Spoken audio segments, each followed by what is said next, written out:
ఇక బీజేపీతో కనబడుతుంది నిరీక్షణ. బీజేపీ కొత్త చీఫ్ ఎంపికపైన క్లారిటీ లేదట. కేంద్ర నాయకత్వంపై క్యాడర్ అసంతృప్తి. రేపో మాపో అన్నట్టుగా కాలం వెల్లదీస్తున్న కమలనాథులు. ఇక ప్రభుత్వ వ్యతిరేక కార్యక్రమాలు బంధు. కొత్త అధ్యక్షుడు వచ్చాక అనే ఆలోచనలో లీడర్లు ఉన్నారట. అయితే తెలంగాణ బీజేపీకి కొత్త అధ్యక్షుడు ఎప్పుడు వస్తాడనేది స్టేట్ లీడర్స్ సైతం క్లారిటీ ఇవ్వలేకపోతున్నారు. పార్టీ రాష్ట్ర అధ్యక్షుడి ఎన్నికపై కేంద్ర నాయకత్వం సాగదీత ధోరణి అవలంబిస్తుండగా పార్టీ క్యాడర్లో తీవ్ర అసంతృప్తి వ్యక్తమవుతుంది. గత 4-5 నెలలుగా రేపు మాపు అంటూ వాయిదాలు వేయడంతో క్యాడర్ నిరుత్సాహానికి గురవుతోంది. రాష్ట్రంలో ప్రతిపక్ష పార్టీగా ప్రజాస్వామ్యంపై పోరాడాల్సిన తరుణంలో అధికార కాంగ్రెస్కు ఇక ప్రత్యామ్నాయంగా ఎదగాల్సిన టైంలో అధ్యక్ష పదవిని భర్తీ చేయకపోవడం పార్టీ ముఖ్య నేతల్లోనే ఒకంత అసహనం వ్యక్తమవుతుంది.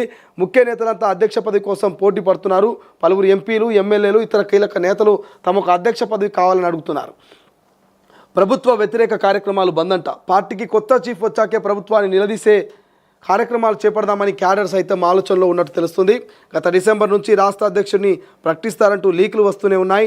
సంస్థాగత వ్యవహారాల్లో ముందుండే బీజేపీ ఈసారి మాత్రం తీవ్ర జాప్యం చేస్తుంది. ఇతర రాష్ట్రాల అధ్యక్షుల ఖరారయ్యాక ఇక్కడి అధ్యక్షుడిని ప్రకటిస్తారంటూ వార్తలు వస్తున్నాయి. లేదు రేపో మాపో ప్రకటిస్తారంటూ మరోవైపు నేతలు హింటిస్తున్నారు.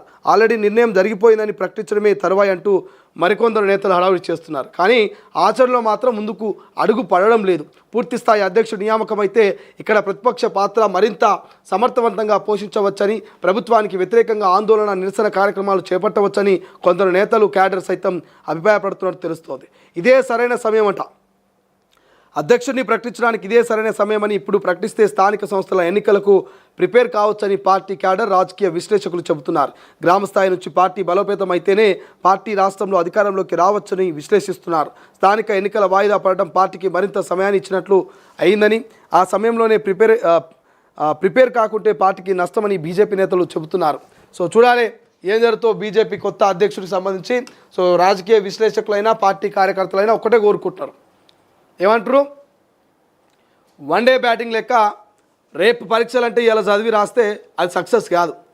మినిమం నాలెడ్జ్ ఉండాలి, మినిమం ప్రిపరేషన్ ఉండాలి. అప్పుడు కానీ మరి ఎగ్జామ్స్లో మంచి రిజల్ట్ అనేది వస్తుంది. సో ఇప్పుడు బీజేపీ పరిస్థితి కూడా అదే. రేపో మాపో జూన్లోనో మేలనో పంచాయతీ ఎన్నికలు, లోకల్ బాడీ ఎన్నికలు రాబోతున్నాయి. ఇక ఎన్నికలకు వారం రోజుల ముంగల మేము అధ్యక్షుని ప్రకటించి యుద్ధం చేస్తామంటే సక్సెస్ కాకపోవచ్చు, అనుకున్న సీట్లు రాకపోవచ్చు, క్యాడరు లీడర్లు కన్ఫ్యూజ్ కావచ్చు. ఇట్లా ఎన్నో సమస్యలు ఉంటాయి. కాబట్టి బీజేపీ కొత్త అధ్యక్షుడిని కనుక ఈ ఏప్రిల్లో నియమించి మే జూన్లో లోకల్ బాడీ ఎన్నికలకు పోతే మంచి సీట్లు వస్తాయి.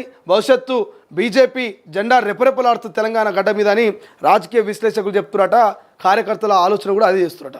బట్ బీజేపీ మాత్రం అధ్యక్షుడు నియామకంలో లాపరవ చేస్తున్నది. ఇగో అధ్యక్షుడు, అగో అధ్యక్షుడు, రేపే అధ్యక్షుడు, మాపే అధ్యక్షుడు అని కొన్ని నెలల తరబడి సాగదీస్తూ వస్తున్నటువంటి మరి బీజేపీ పార్టీ ఏం చేస్తుందో చూడాలి. ఇప్పటికైనా మరి అధ్యక్షుడు నియమిస్తుందా లేదా చూడాలి.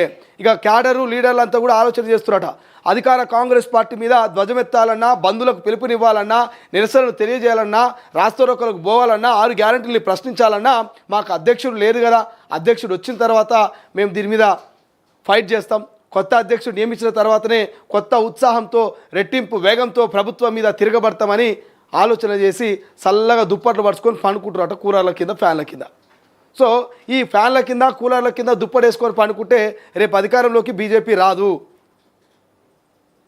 రాజాసింగ్ అన్నట్టు పాత సామాన్ని పక్కన పెట్టాలి అనేటువంటి మాట ఆయన ఎందుకు అన్నాడో ఇప్పుడు అర్థమవుతున్నది. సో బీజేపీ బలోపేతం కావాలన్నా